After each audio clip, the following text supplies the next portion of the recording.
নাও বনাইছোঁ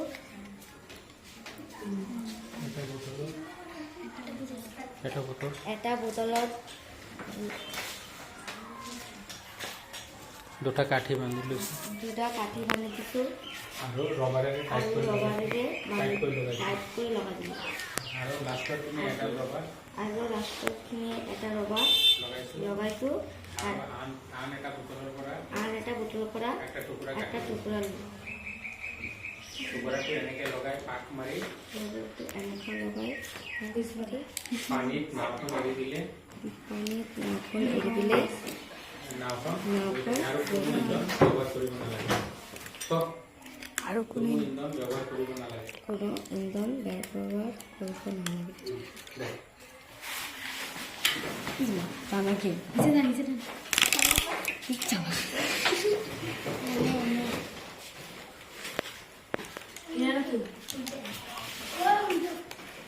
কিসেৰ দিকে